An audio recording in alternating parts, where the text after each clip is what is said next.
Hello, everyone, and thank you so much for joining me for Daily Spark with Dr. Angela. I am your host, Dr. Angela Butchester. You guys know what I like to do on my show. I want to say it with me, enlighten, inspire, and empower you to become your best self. Now, Scripture reminds us that the tongue is a small thing that makes grand speeches, but a tiny spark can set a great forest on a fire. And that's what we want to do today. We want to get you fired up about my guest. I'll be spending time today with Robert Chauharjasingh, and we'll be talking about his book, Poetry and Positivity for Soulful Awakening. So go on, get comfy, get cozy, get your coffee or get your tea, because we are about to get started. Hello, Robert. Thank you so much for joining me here on Daily Spark with Dr. Angela. Hello, it's good to be here. Absolutely. So glad that you could make the call. Now, as is tradition around here, we always give our guests an opportunity to introduce themselves to perhaps those few folks out there that may be unfamiliar with you or your work. So first question for you is, tell us a little bit about yourself. What makes you, you? My name is Robert. I'm a mechanical designer. I've been writing poetry for quite some time now. And I thought it would be nice to put some down in book form and share some positivity with it at the same time. And I'm looking forward to our interview so I could share my book and get everyone interested. Absolutely. Now, being an author, has that been something that you've always wanted to do? Is it something that you've noticed over the past few years? It's kind of started becoming something you became a little bit more interested in. How did being an author come about? Well, it's something that never really occurred to me. It just kind of happened, but as I started putting my poetry down in word form, and I started preparing for my book, it started all started to go together, and it became something I became interested in, and then I became inspired, enthusiastic about seeing everything come together. So writing just came naturally to me afterwards. Now, the title of your book, Poetry and Positivity for the Soulful Awakening. I like the title. Did you find that the title came to you first? Did it develop out of your writings? How did you come about the title? So it came about by, it was during the pandemic. So my next question for you is about the inspiration for writing the book. For many of the authors that I talk to, they will say that they received like a nudge, or there was something that kind of prompted them or kind of shook them, if you will, that said, now is the time to write the book. I know that it's coming out of the pandemic, but was there a particular day or a particular something where you knew, yep, today is the day I need to start writing? Well, during the pandemic, I was asking everybody, why don't they write a book? I was talking to my sister-in-law, my wife, giving them advice on writing their book. And it came to me, I said, why don't I take my own advice and write a book? And that's how I came about. I didn't know what to write about, so I just started thinking about it. And then my wife, she came up to me and said, why don't you use your poetry? You have a lot of poetry. And that's how everything started.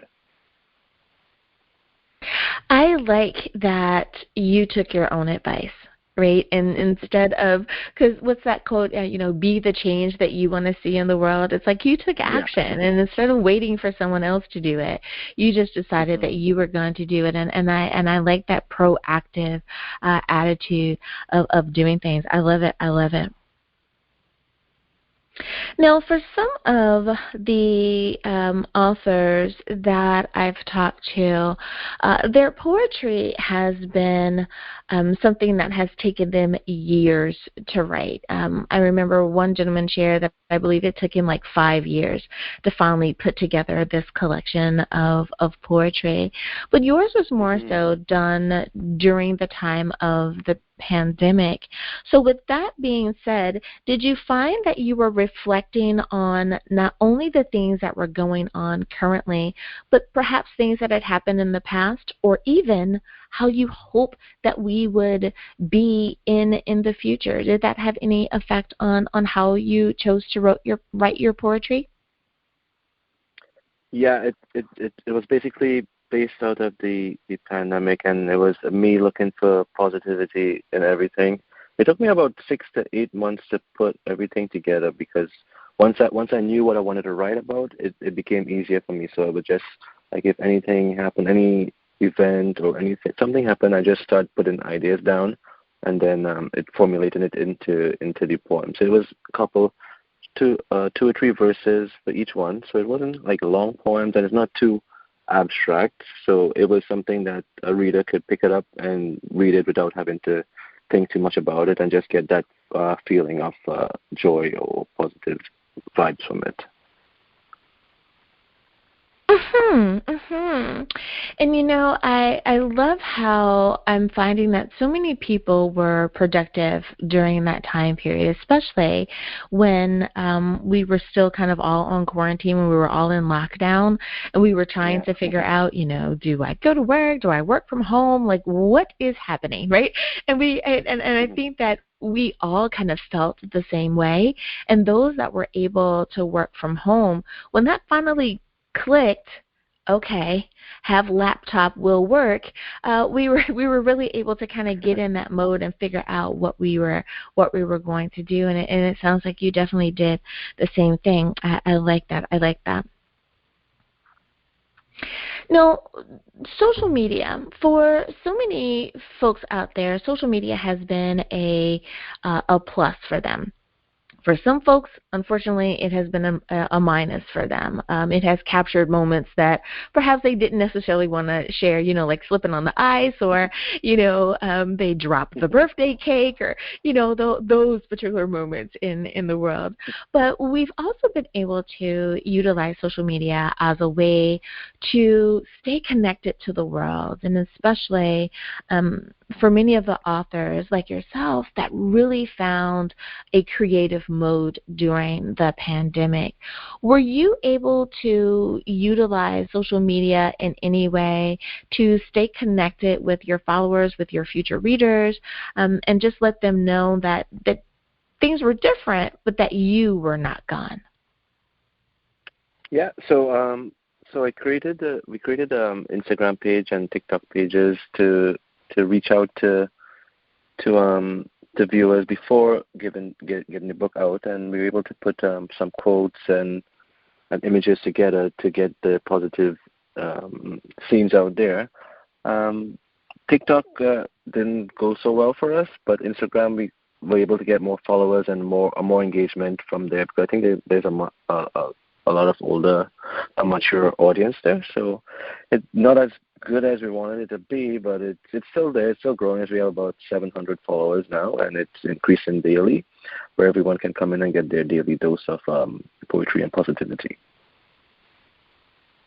Oh, I really like that, because I am one of those people that when I find something that I like, if I can get it in bite-sized pieces so that I can have a little piece every day, then that's a great way, because I feel connected to the community, to the tribe, whatever you want to call your group, right? That you feel like you're participating every day. So I like that. I like that you're doing that.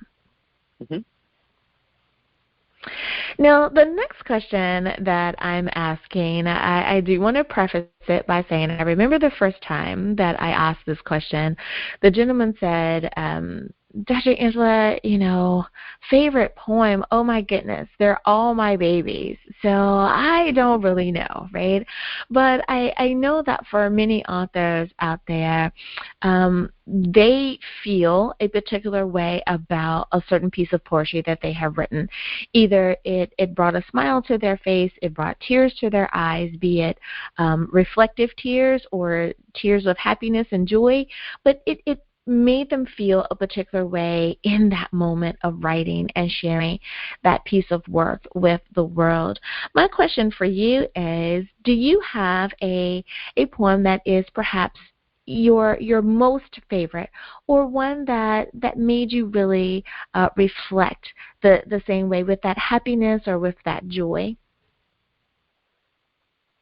My favorite one in this book, it's called Behind a Smile. It was inspired by a little walk that me and my family had when we were going out. It was a nice sunny summer day, so you would expect everyone to be smiling and happy. So we took a selfie, and when I look back at the picture now, I could see something different in my wife's eyes, and then I could tell that she was something was going on with her emotionally and physically. She was and it made me think of women in general everywhere, the ones who try to stay strong for their family and try to put their words and thoughts and feelings behind a wall to appear stronger.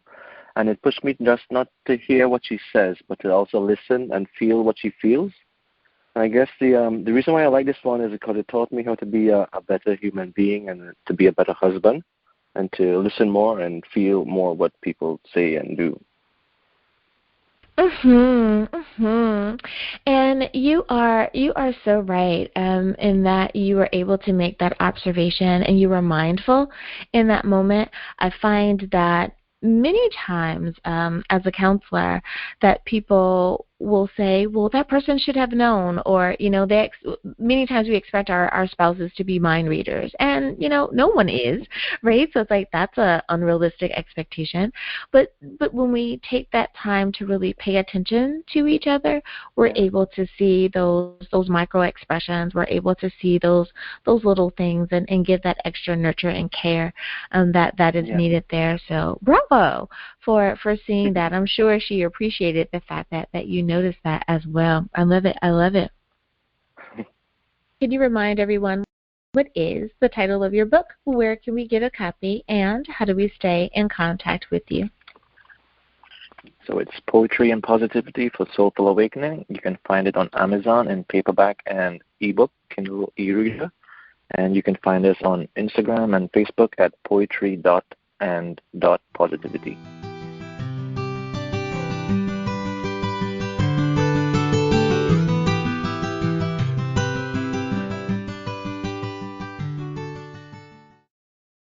Hi everyone, Dr. Angela here. Did you know that Daily Spark is now on Facebook? That's right, you can visit with me at facebook.com/Daily Spark with Dr. Angela. I want to know more about what you're thinking. I'd love to know, which interview did you find the most entertaining or the most informative? I want to talk to you, and I want you to be able to talk to me. Simply visit facebook.com/Daily Spark with Dr. Angela. Discovery. No, just a sec. What would it look like if we listened more?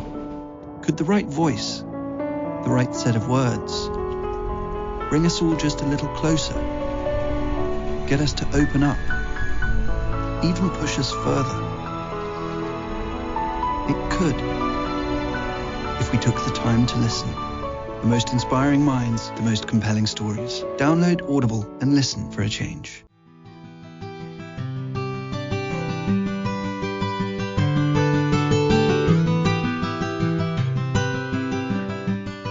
And we are back. Thank you so much for joining me for Daily Spark with Dr. Angela. We are talking about this beautiful book of poetry. It's called Poetry and Positivity for Soulful Awakening. And I cannot wait to continue this conversation with Robert. Now, Robert, let me ask you this. For so many of the authors that I talk to, there is an overarching message that they hope that the reader of the book will understand by the time they get to page last.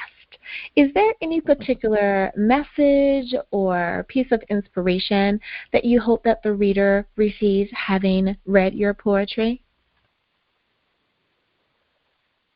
Yeah, so by the time someone finishes reading my book, I just hope that they reach down inside their mind and their heart, and that it inspires them to look deep within themselves so that they will know that they are loved and cared for, and they're special in God's sight.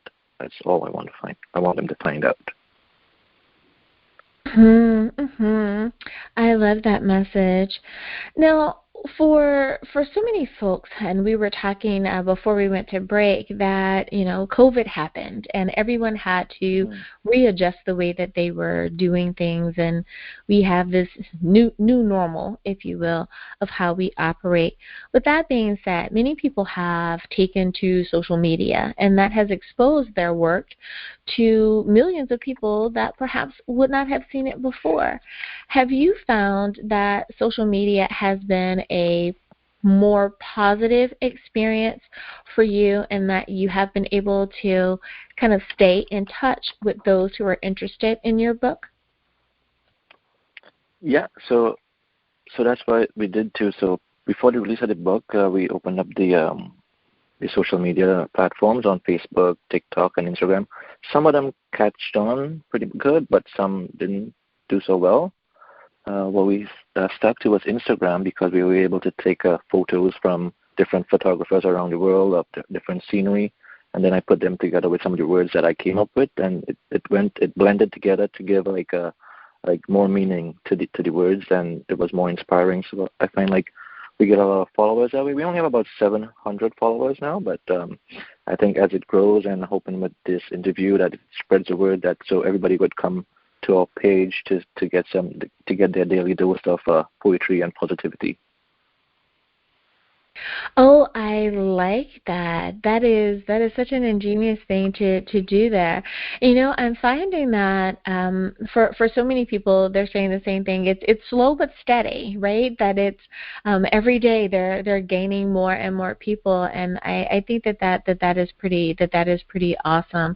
And the more we do it, the more we're out there, the more that people will realize, hey, I like what that guy's doing, and I think that I want to join and see what he is doing. Now, speaking of such, we were just talking about social media, and I see that you are, and you gave us your handles before we went to break, but let's make sure that everybody hears that. If I understand correctly, you are on Instagram and you are on Facebook. What are your social media handles? So that's poetry. On Instagram, it's poetry.and positivity, and on Facebook, it's the same, poetry.and.positivity. Gotcha. So it is poetry.and.positivity on both Facebook and Instagram. Gotcha. All righty, everybody. So you know what that means. Go on over. Don't forget to like some stuff, leave a few comments, do all that good stuff, so that he will know that you heard the broadcast today. So I think that's an awesome thing to do there, and it's a great way to have, like you said, that daily dose of positivity. Anything that's gonna help us shine our light, anything that's gonna help us stay on the positive sides of things when there's so much toxicity going on in the world right now. I think is definitely a positive thing. Thank you for that. Now, with every author, you have to decide after you have finished writing and you've gotten all of that together that it is time to publish your book. And you must make the decision. Do I self-publish? Do I use the professional services? Or do I pitch my book to the big boys? Whatever company that is for you, whatever publishing house that would be for you. How did you decide how did you determine which way you would publish your book? So it was while composing and coming up with ideas, I was doing all this research in the back end too, to see which way to go, self-publishing or publishing, or reaching out to author publishers and all that, which it's not an easy task. Self-publishing turned out to be the easier one for me, because I had already done all the legwork of formatting and the layouts and designs and everything. And so I wanted it to be from scratch for me. So I stuck to the self-publishing, and I did all the research on how to do it on Amazon and everything. And then I would have just been paying for the marketing from the publishing agencies, and I didn't think it was going to be worth it. So I said, you know what, let me put my work out here. I'll do all the work already, so I might as well just put it out here and see if it catches on. Then maybe one day a well-known publisher is going to pick it up, and that's my hope and dream still. And I love asking that question, and I try to ask that question of every author that I have on, because I know that our aspiring authors out there, everyone gets to that point, and it's, well, what do I do now? Now it's the business part, right? Before it was the creative part and writing, and you really enjoy, but now it's like, now comes the business side of it. What do I do now? So thank you so much for that. Now, another thing that you have to determine is how you're going to move forward. For many people, and you're on social media, so you know this. We have that tagline there, right? We have to determine, who are we? Everyone knows I'm a pastoral counselor, I'm a radio and TV show host, I'm an international speaker, and some people say, well, I don't know if I'm a writer, or am I an author, am I novelist? I don't know. How did you feel once you had a published book? How did you feel with your new or additional title? And how do you describe yourself? Do you describe yourself as an author, as a writer, just as a poet, as a novelist? What label do you use for yourself when it comes to your writings? So now I would say, before I would say poet, but now I would say author and writer, because I have this physical book in my hand that I wrote, which was the most amazing feeling you could have at that time. It was really great to have it in the physical product of all this work. Absolutely, and thank you, because that was going to be my next question. How did you feel holding your book in your hands? And I have not met one person yet that said, it was all right. Everyone is like, it was beautiful. All of my hard work and the sacrifices that we made to make this happen, that it was such a positive thing, and I love it. Now, many times authors will share with us that they wish that they had a certain piece of advice. Now, not all, because everyone's experience is a little different. But is there anything that you wish that you had known when you were still going through the journey between writing and being published? Was there anything you wish you had known that would have made that journey easier that you know now? I would have, what I would have done differently is I would have started the marketing a long time before actually doing the self-publishing. So I've been more prepared for when it comes out. So would I have more followers and stuff before it comes out, so you get more sales and stuff like that. But I kind of did it in at the same time, so it didn't catch on quite as fast as I wanted it to.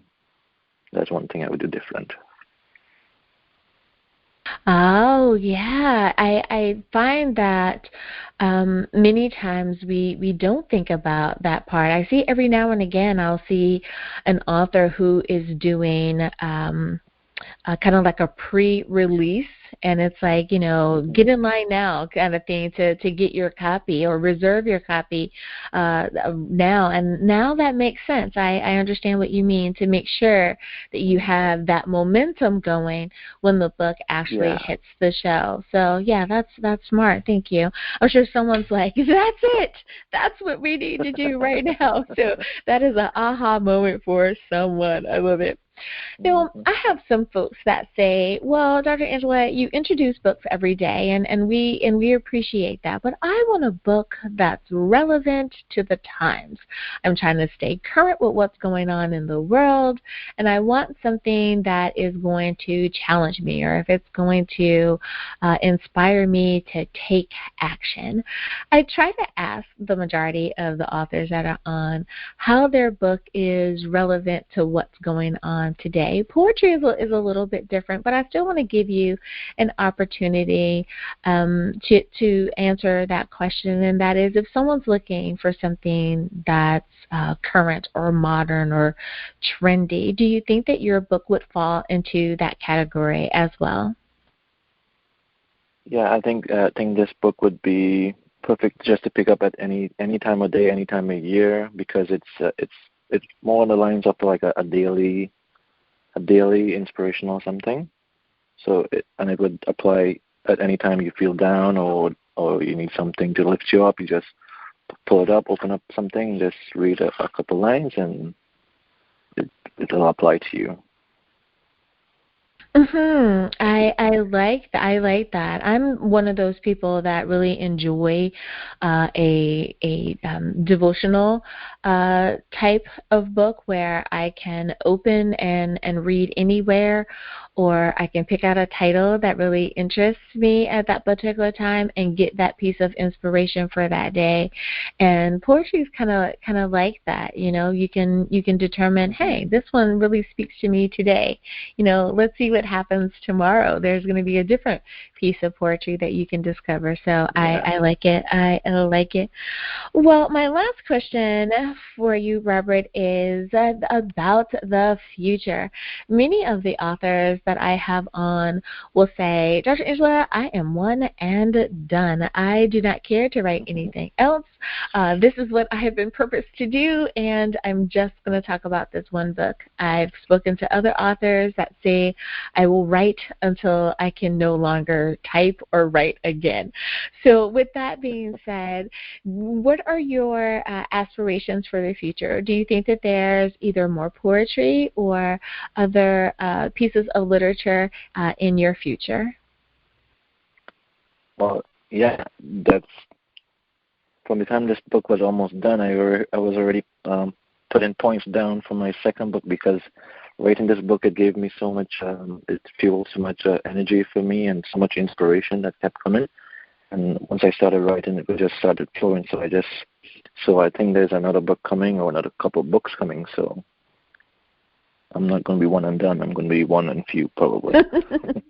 I love it. He's like, nope, there's going to be more, so keep your ear out for that. I love it. I love it. Well, Robert, thank you so much for spending time with me here on Daily Spark with Dr. Angela. I have enjoyed my time with you, and I appreciate you coming on and spending some time with us today. Now, before I let you go, though, can you remind everyone one last time, what is the title of your book? Where can we get a copy? And how do we stay in contact with you? So it's Poetry and Positivity for Soulful Awakening. You can find it on Amazon in paperback and ebook, Kindle e-reader. And you can find us on Instagram and Facebook at poetry.and.positivity. I love it. Thank you again for being on the show. Thank you so much for having me. Absolutely. And listeners, thank you for spending some time with us here today as well. You could have been anywhere, but you chose to spend it with me, and I thank you for doing that. As always, may the Lord continue to shine his face upon you. May you receive his grace and his mercy in all that you do. Until next time, everyone, remember that you are blessed in the Lord. Have a great day, everyone. Bye-bye.